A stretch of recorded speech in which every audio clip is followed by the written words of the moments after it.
நல்ல கிறிஸ்பியான, அதே சமயத்தில் உள்ள சாஃப்டாக, எண்ணெயே குடிக்காத பர்ஃபெக்டான வடை எப்படி பண்ணுறதுன்னு பாருங்கள். நீங்கள் உருட்டி போட்டால் போண்டா, தட்டி போட்டால் வடை, அவ்வளோதான் வித்தியாசம். இதுக்கு ஹோட்டல் ஸ்டைலில் சட்னி எப்படி பண்ணுறது, தேங்காய் சட்னி எப்படி பண்ணுறது அப்படிங்கிறதையும் நான் இதில் சொல்லியிருக்கேன். இந்த வீடியோவை ஸ்கிப் பண்ணாமல் பாருங்கள். 1 கப் உளுந்து எடுத்திருக்கேன். உங்களுக்கு எவ்வளோ உளுந்து வேணுமோ அதுக்கேற்ற மாதிரி சேர்த்துக்கோங்க. நல்லா வாஷ் பண்ணிவிட்டு இது 1 மணி நேரம் ஊற விட போகிறேன். இதை மூடி வச்சுட்டேன். 1 ஹவர் ஆகிடுது, நல்லா ஊறிடுது. இப்போ என்ன பண்ண போகிறேன்னா, ஒரு மிக்ஸி ஜார் எடுத்து அதில் இந்த உளுந்தம்பருப்பெல்லாம் அதில் சேர்க்க போகிறேன். நீங்கள் நிறைய உளுந்து ஊற வச்சிங்கன்னா கிரைண்டரில் கூட அரைச்சிக்கோங்க, அது உங்கள் இஷ்டம்தான். நான் 1 கப் தான் நான் எடுத்திருக்கேன்.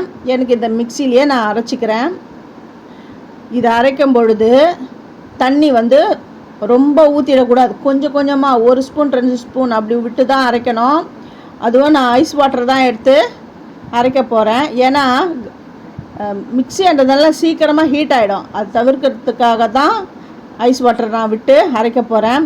2 டேபிள் ஸ்பூன் அரிசி மாவு, மிளகுத்தூள், பெருங்காயம், உப்பு, கொஞ்சமாக கருவேப்பிலை, உங்களுக்கு தேவைன்னா இஞ்சி சின்ன சின்ன பிட்டாக குட்டி குட்டியாக கட் பண்ணி போட்டுக்கோங்க.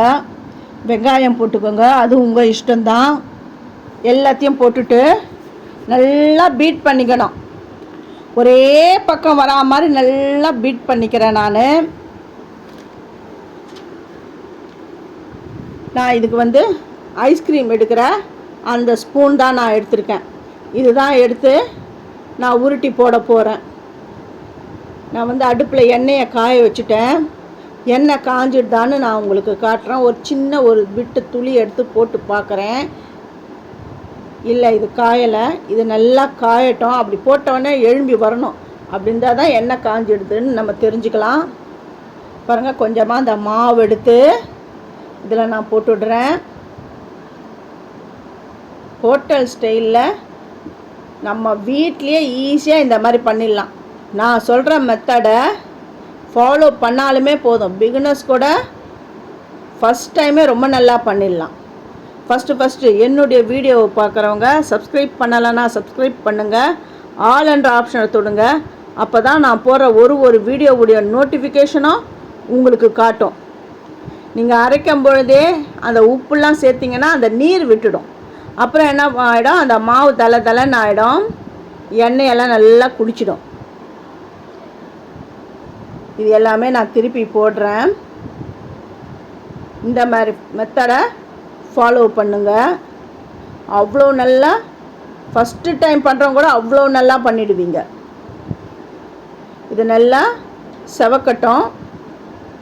இதுக்கு ஆப்டான ஒரு கோகோனட் சட்னி, அதுவும் ஹோட்டல் ஸ்டைலில் எப்படி பண்ணுறது அப்படின்றதையும் நான் இந்த வீடியோவில் சொல்லியிருக்கேன். அதனால் ஸ்கிப் பண்ணாமல் பாருங்கள். இது நல்லா செவந்து வரட்டும். அடுப்பை ஒரே அளவில் அந்த ஃபயர் வரணும். அதாவது மீடியம்னு வச்சிங்கன்னா கடைசி வரையும் மீடியம்லேயே இருக்கணும். நல்லா செவந்து வந்துடுது. நான் இப்போ எடுத்துடுறேன் பாருங்கள். நல்லா சூப்பரான குண்டு போண்டா ரெடி ஆகிடுது. இப்போ அடுத்த பேட்சும் நான் இதில் போடுறேன். ஈஸியாக டக்குன்னு போட்டுடலாம். இது எங்கள் வீட்டில் இந்த மாதிரி ஐஸ்கிரீம் கிடையாது. ஐஸ்கிரீம்க்கு இந்த ஸ்பூன் கிடையாது.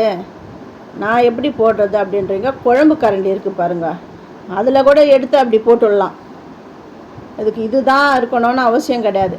இப்போ நான் இதை பிச்சு காட்டுறேன். நல்லா சூடாக இருக்குது. பாருங்க, நல்லா கிறிஸ்பாக இருக்குது. நான் உள்ளே எவ்வளோ சாஃப்டாக இருக்குது பாருங்கள். நல்லா சுட எவ்வளோ சாஃப்டாக இருக்குது. எண்ணெயே குடிக்கலை. நான் அழுத்தியும் காட்டுறேன் பாருங்கள், எண்ணெயே குடிக்கலை. ஒவ்வொரு டைம் நம்ம ஒரு சிலர் போண்டா படம் இப்படி அழுத்தினா அப்படியே எண்ணெய் கொட்டும். அந்த மாதிரிலாம் பண்ணக்கூடாது. அதெல்லாம் அன்ஹெல்தி. இந்த மாதிரி தான் செய்யணும். போண்டா பண்ணணுன்னா இந்த ப்ரொசீஜரை ஃபாலோ பண்ணிக்கோங்க. சட்னி பண்ண போகிறேன். அதுக்கு தேங்காய், காரத்துக்கு ஏற்ற